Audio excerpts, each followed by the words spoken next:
Hello बच्चों, welcome to the my YouTube channel educational point. तो स्वागत है आपका मेरे इस नए वीडियो में। आज हम लेके आए हैं आप लोगों के लिए कक्षा 12 जीव विज्ञान का बहुत ही इम्पॉर्टेंट पेपर, जो कि यूपी बोर्ड एग्ज़ाम के बच्चों के लिए बहुत ही इम्पॉर्टेंट है।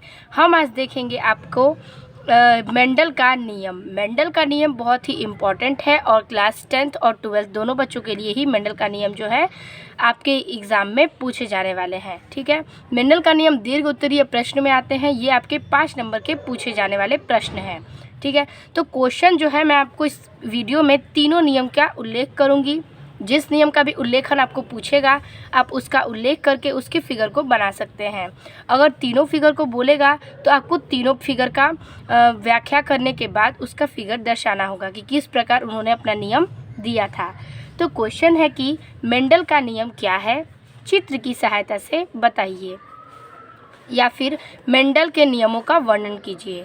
तो देखिए, मेंडल के तो 3 नियम हैं, मैं वो तीनों नियम बताऊंगी। लेकिन अगर आपके एग्ज़ाम में पूछता है कि मेंडल के प्रभाविता का नियम बताइए, तो आपको प्रभाविता का नियम लिखना पड़ेगा। अगर कहता है कि मेंडल के पृथक्करण का नियम बताइए, तो आपको वो लिखना पड़ेगा।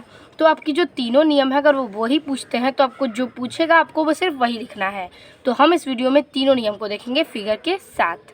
तो सबसे पहले है कि मेंडल के आनुवंशिकता के नियम। ठीक है, तो मेंडल का आनुवंशिकता का जो नियम है, यानी कि मेंडल्स लॉ ऑफ हेरिडिटी, तो पहले हम इसे समझेंगे, उसके बाद बारी बारी सारे नियमों को देखेंगे।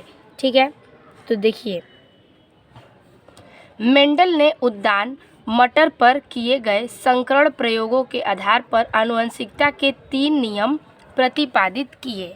ठीक है, मेंडल ने क्या किए, 3 नियम जो हैं संकरण पर, यानी कि उद्यान एक मटर पर प्रयोग किए थे। इन्होंने जो प्रयोग किया वो मटर पे किया था और संकरण प्रयोगों के आधार पर आनुवंशिकता के 3 नियम पर प्रतिपादित किए, जिन्हें मेंडल के आनुवंशिकता का नियम कहते हैं। ये नियम निम्नवत है। ठीक है, ये नियम निम्नवत है, यानी कि 3 नियम है और ये तीनों नियम आपको बारी बारी से बताऊंगी। ठीक है, तो चलिए पहला नियम देख लेते हैं।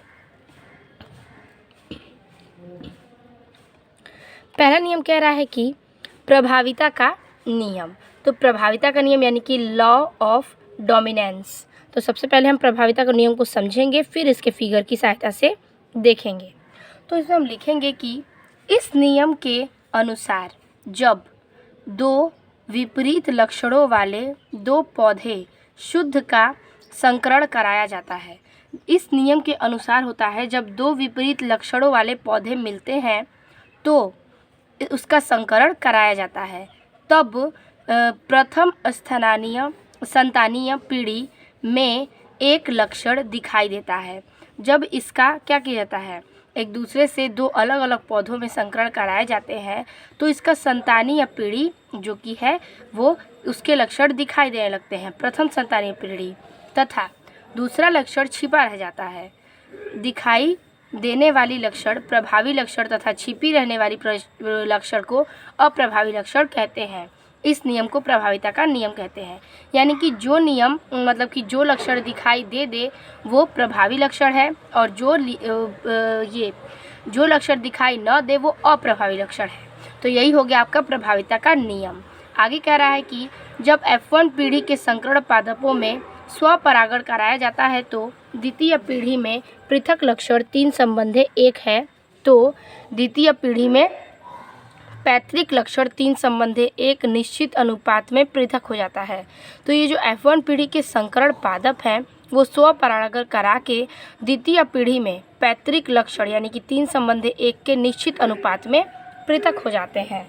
फिर आगे है कि अतः प्रत्येक युग्म के विपरीत लक्षण युग्मकों के बनते समय एक दूसरे से पृथक होकर अलग अलग युग्मकों में चले जाते हैं। क्या करते हैं, ये प्रत्येक युग्म के विपरीत जो लक्षण हैं ये युग्मकों से बनते हैं और ये समय एक दूसरे से पृथक होकर अलग अलग युग्मकों में प्रवेश करते हैं।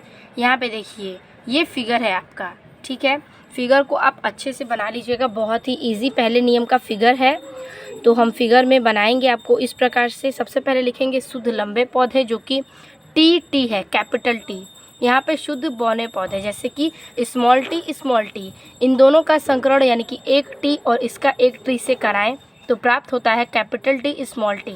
तो ये हैं आपके शुद्ध लंबे पौधे यानी कि F1 जनरेशन। ठीक है, तो यही फिगर आपको प्रभाविता के नियम में बताना है। 2 कैपिटल टी 2 स्मॉल टी, एक कैपिटल टी और एक स्मॉल टी का संकरण करा देंगे तो आपको शुद्ध लंबे पौधे प्राप्त होंगे जो कि F1 जनरेशन से रिलेटेड है। अब हम देखेंगे अपना दूसरा नियम। ठीक है, दूसरा नियम कह रहा है कि पृथक्करण का नियम यानी कि लॉ ऑफ सेग्रीगेशन। ठीक है, तो देखिए इसका सबसे पहले हम डिफिनीशन समझ लेते हैं, फिर फिगर को समझेंगे। कह रहा है कि एक आनुवंशिक लक्षण की विभिन्नताओं या तुलनात्मक रूपों के कारण बहुत समय साथ रहने पर भी अपरिवर्तित व शुद्ध बने रहते हैं। यहाँ पे बात को ध्यान से समझिएगा। कह रहा है कि एक आनुवंशिक लक्षण की विभिन्नता, ठीक है, ये जो एक आनुवंशिक लक्षण की विभिन्नता है वो तुलनात्मक रूप से यानी कि तुलना की गई रूप से उसके कारक बहुत समय साथ रहने पर, यानी कि उसके कारक अगर बहुत समय तक साथ रहते हैं तो वो अपरिवर्तित व शुद्ध बने रहते हैं, यानी कि वो बिना ही परिवर्तन के ही शुद्ध बने रहते हैं, जिसके कारण युग्मक जनन के समय युग्मकों में जाने वाले कारक यानी कि फैक्टर, जो युग्मक में जाने वाले कारक हैं वो एक दूसरे से पृथक हो जाते हैं। जब वो अपरिवर्तित शुद्ध बने रहते हैं तो उसके कारण जो युग्मक जनन का समय है वो युग्मकों के जाने वाले कारक पर क्या करते हैं, पृथक हो जाते हैं एक दूसरे से। इसलिए इसे युग्मकों की शुद्धता का नियम यानी कि law of purity of gametes कहते हैं। ठीक है, तो युग्मकों का जो यहाँ पे शुद्धता का नियम है उसी को हम law of purity of gametes कहते हैं। जब F1 पीढ़ी के संकर पादपों, ठीक है, जब इसमें F1 पीढ़ी का संकर पादप स्वपरागण कराया जाता है यानी कि उसका स्वपरागण कराएंगे तो द्वितीय पीढ़ी में पैतृक लक्षण, तो दूसरे पीढ़ी में पैतृक लक्षण 3 संबंधी 1 के निश्चित अनुपात में होता है, पृथक हो जाते हैं। अतः प्रत्येक युग्म के विपरीत लक्षण युग्मकों के बनते समय एक दूसरे से पृथक होकर अलग अलग युग्मकों में चले जाते हैं। ठीक है, चले जाते हैं। कह रहा है कि यहाँ पर पृथक होकर जो प्रत्येक युग्म का विपरीत लक्षण है, ठीक है, हर एक युग्म का विपरीत लक्षण वो युग्मकों के बनते समय एक दूसरे से पृथक होकर अलग अलग युग्मकों में चले जाते हैं। तो चलिए इसका फिगर को समझ लेते हैं। तो ये है आपका इस प्रकार से फिगर। सबसे पहले हम F1 पीढ़ी की कुछ क्रिया देखेंगे, उसके बाद हम प्रवेश करेंगे F2 पीढ़ी में। तो देखिए यहाँ पर कह रहा है P1 पीढ़ी, ठीक है, यहाँ पे है शुद्ध लंबा पौधा और यहाँ पे है शुद्ध बौना पौधा। ठीक है, बारी बारी से एक लाइन को समझिए, फिगर को आप बना लीजिएगा। आपको पता है कि शुद्ध लंबा जो पौधा है वो कैपिटल डबल टी है और शुद्ध बौना पौधा जो है वो स्मॉल डबल टी है। तो यहाँ से आपके ये जो एक युग्मक इधर आएंगे टी और एक युग्मक इधर, यहाँ से भी एक युग्मक इधर और एक युग्मक इधर। तो ये है आपका स्वपरागण की क्रिया, दोनों को अलग अलग भागों में निकाल देना है। यहाँ पे देखिए F1 पीढ़ी यानी कि यहाँ पे संकरण कराया जाएगा इस कैपिटल टी से यानी कि शुद्ध लंबे पौधे से और यहाँ पर शुद्ध बौने पौधे से। अगर इसकी क्रिया इसमें कराएंगे तो कैपिटल टी स्मॉल टी, फिर इसकी क्रिया इसमें कराएंगे तो कैपिटल टी स्मॉल टी, फिर यहाँ पे देखिए इसकी क्रिया इससे कराएंगे कैपिटल टी स्मॉल टी, फिर इसकी क्रिया कराएंगे तो कैपिटल टी स्मॉल टी। तो यहाँ पे आपको प्राप्त होते हैं शुद्ध लंबे पौधे। ठीक है, सभी इसमें लंबे पौधे पाए जाएंगे। अब आगे देखिए P2 पीढ़ी यानी कि capital T small T, cross स्वपरागण कराएंगे तो होगा कैपिटल टी स्मॉल टी। युग्मक को अलग अलग किया जाए, जैसे कि हमने शुद्ध लंबा बौना पौधा किया था, लंबा पौधा और बौना पौधा, तो इसमें कैपिटल टी ही दोनों थे और इसमें दोनों स्मॉल टी थे, लेकिन यहाँ पर एक कैपिटल एक स्मॉल, एक कैपिटल एक स्मॉल है। तो इसका परागण कैसे हो रहा है कि आपको लक्षण प्राप्त हो जाए, तो पहले आप इतना नोट करिएगा, उसके नीचे जो फिगर है वैसे आपको समझ में आ जाएगा। देखिए ये रहा आपका फिगर, जैसे जैसे क्रिया कराया गया है ये 4 आपके पीढ़ी में प्राप्त होते हैं। यहाँ पे कैपिटल टी स्मॉल टी, फिर कैपिटल टी स्मॉल टी। यहाँ पे मैंने आपको दोनों ही कैपिटल टी समझाया था, लेकिन इसमें आपको एक कैपिटल एक स्मॉल संकरण से कराना है। ये आपको पूर्ण रूप से पृथक्करण का F2 पीढ़ी प्राप्त होगा। यहाँ देखिए, जब आपको कैपिटल टी कराएंगे तो दोनों कैपिटल टी होगा, जो कि मैंने ऊपर समझा था कि दोनों कैपिटल टी शुद्ध लंबा पौधा है। ठीक है, ये आपका 25% आएगा। फिर यहाँ पे इस कैपिटल टी से इस स्मॉल टी का कराएंगे तो कैपिटल टी स्मॉल टी आएगा, जो कि संकर लंबा पौधा होगा। ठीक है, अब यहाँ से देखिए, स्मॉल टी कैपिटल टी, तो कैपिटल स्मॉल होगा दोनों में, तो ये भी संकर लंबा होगा।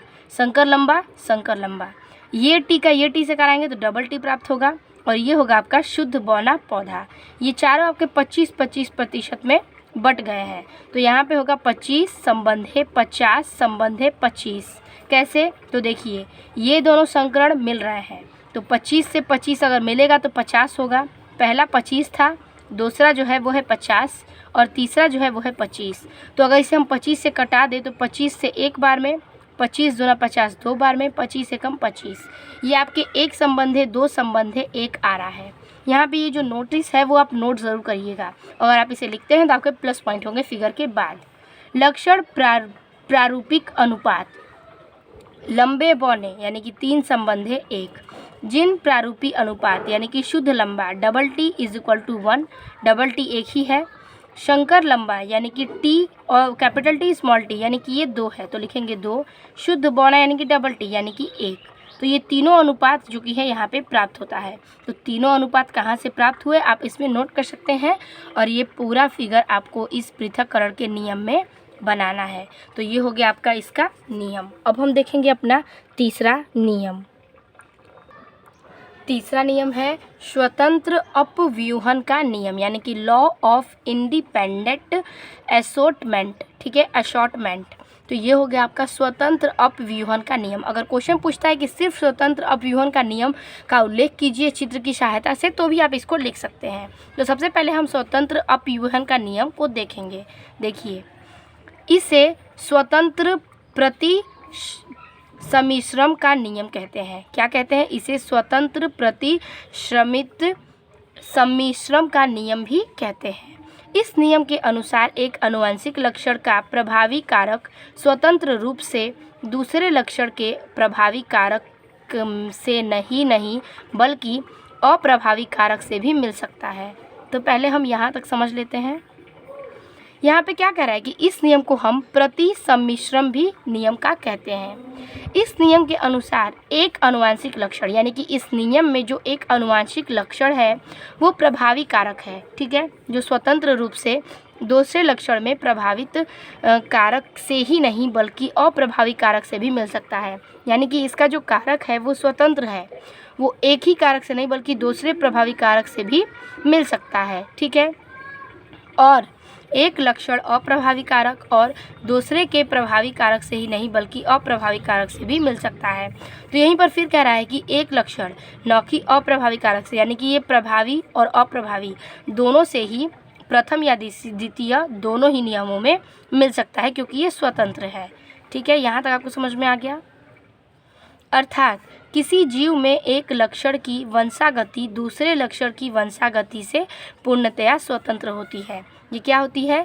किसी एक जीव में जो लक्षण वंशागति करता है वही दूसरे लक्षण की वंशागति से पूर्णतः स्वतंत्र होता है, यानी कि पूर्ण रूप से वंशागति में यह स्वतंत्र रहता है। फिर हम आगे लाइन चेंज करके लिखेंगे कि मेंडल ने शुद्ध गोल और पीले बीज वाले पादप का संकरण शुद्ध झुर्रीदार व हरे बीज वाले पौधे से कराया। यहाँ पे बात को समझिएगा, फिगर के साथ आपको क्लियर हो जाएगा। जो मेंडल का शुद्ध गोल और पीला बीज है, ठीक है, शुद्ध गोल और पीला बीज, इसके पादप का संकरण शुद्ध झुर्रीदार व हरे पौधे वाले पादप से कराया। तो F1 पीढ़ी में सभी पादप गोल और पीले बीज वाले थे। फिर कह रहा है कि अगर उससे संकरण कराएगा तो वो गोल और पीले ही बीज वाले होंगे, लेकिन F1 पीढ़ी के पादपों में स्वपरागण कराने पर F1 F2 पीढ़ी में गोल व पीले और गोल व हरे, झुर्रीदार व पीले तथा झुर्रीदार व हरे बीजों वाले पादप क्रमशः इतने के अनुपात में प्राप्त होते हैं। यहाँ पे पहले आप क्लियर कीजिए, फिर आपको फिगर से तुरंत समझ में आ जाएगा। देखिए, जो F1 पीढ़ी का परागण था वो सिर्फ गोल और पीला था, लेकिन जब उन्होंने F1 पीढ़ी से स्वपरागण कराने पर जो F2 पीढ़ी प्राप्त किया उसमें गोल व पीले, गोल व हरे, झुर्रीदार व पीले तथा झुर्रीदार व हरे, इन चारों चीज़ों को प्राप्त किया बीजों से। तो उसका क्रमशः अनुपात होता है 9 संबंधे 3 संबंधे 3 संबंधे 1 के अनुपात में प्राप्त होता है। तो यही है आपका स्वतंत्र अपव्यूहन का नियम। अब चलते हैं फिगर को देखते हैं और आपको क्लियर समझ में आ जाएगा कि गोल पीले और गोल हरे जो हैं वो किस प्रकार से कार्य में करेंगे। तो देखिए, ये रहा आपका फिगर। बहुत ही इजी तरीके से आपको बनाना मैं सिखा दूंगी। वैसे देखने में तो बहुत है, लेकिन आपको तुरंत समझ में आ जाएगा। देखिए, आपको सबसे पहले ये लाइन खींचना है, ठीक है। आपको इस क्रिया से यानी कि कॉलम के रूप में 4 कॉलम बनाना है और रो के रूप में 4 रो, ठीक है। 4 रो हो जाएंगे आपके 1 2 3 4 कॉलम के 1 2 3 4 ये रूप बना लीजिएगा। पहले आप चार्ट बनाएंगे और उसके बाद आप तुरंत यहाँ पर लिखेंगे capital R small y, capital R, फिर कैपिटल R कैपिटल Y और कैपिटल R स्मॉल y, ठीक है। यहाँ तक आप समझिएगा। फिर स्मॉल r कैपिटल Y और यहाँ पर है कैपिटल स्मॉल r और स्मॉल y। ये क्रिया को समझिए और यही क्रिया सेम आपको इधर नोट करनी है, ठीक है।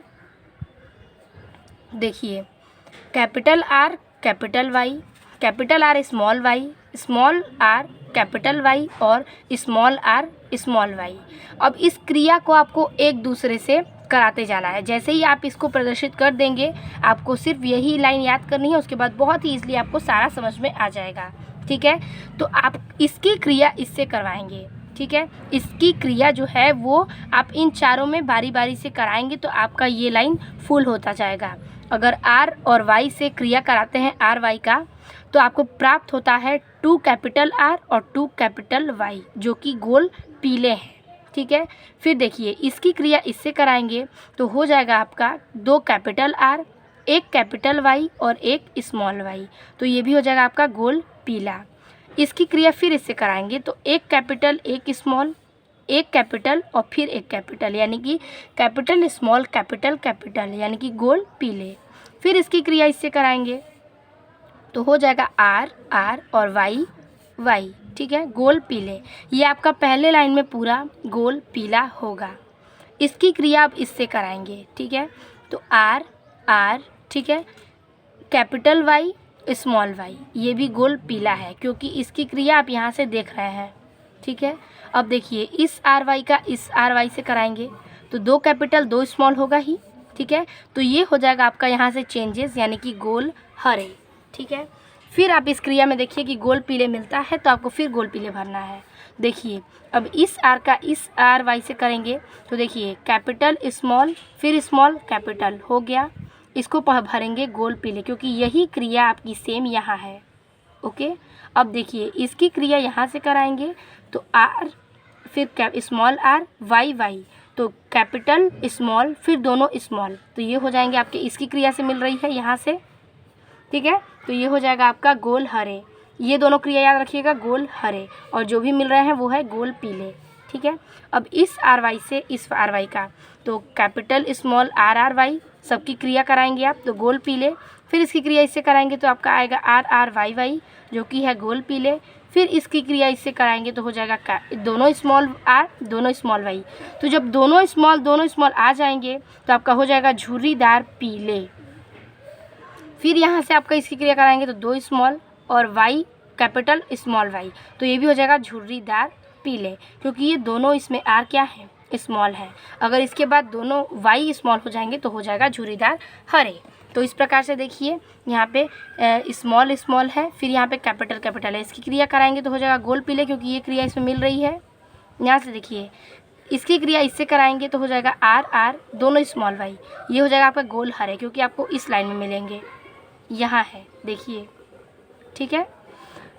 फिर इसकी क्रिया तीसरे में कराएंगे तो R R Y Y, ये है झुर्रीदार पीले जो कि मैंने यहाँ आपको दिखाया। फिर इस दोनों आर वाई का इस दोनों आर वाई से सिमिलर करवाएंगे तो ये हो जाएगा आपका झुर्रीदार हरे। जो दोनों मिल रहे हैं वो झुर्रीदार हरे, जो दोनों यहाँ मिल रहे हैं ये झुर्रीदार पीले। तो ये हो गया आपका F2 पीढ़ी का संकरण। आपको ये सिर्फ लाइन लिखना है और संकरण कराते कराते इस लाइन को भर देना है। लक्षण प्रारूप का अनुपात है 9:3:3:3:1 और जीन प्रारूप का अनुपात है 1:2:4:1:1:2:1:1 क्योंकि इन सारी की क्रिया यहाँ पर आपको जीन प्रारूप दिखानी है। बाकी मैंने लक्षण प्रारूप का अनुपात यहाँ पर दिखा दिया। तो ये हो गया आपका सबव्यूहन का स्वतंत्रता का नियम। ठीक है, तो मेंडल के तीनों नियम इस रूप से आपके समाप्त होते हैं। आई होप आपको तीनों ही नियम बहुत ही पूर्ण रूप से समझ में आ गए होंगे। तो आप इसे नोट कर लीजिएगा। आई होप आपको वीडियो अच्छी लगी, पसंद आया होगा। वीडियो अच्छी लगे तो लाइक कमेंट अपने दोस्तों को शेयर कीजिएगा और चैनल पर नए हैं तो चैनल को सब्सक्राइब कीजिएगा। और मेरे पेज पे आपको जीव विज्ञान के कई वीडियो मिलेंगे, तो आप उससे अपने एग्ज़ाम की तैयारी कर सकते हैं। मिलते हैं आपसे अगले वीडियो में, तब तक के लिए धन्यवाद।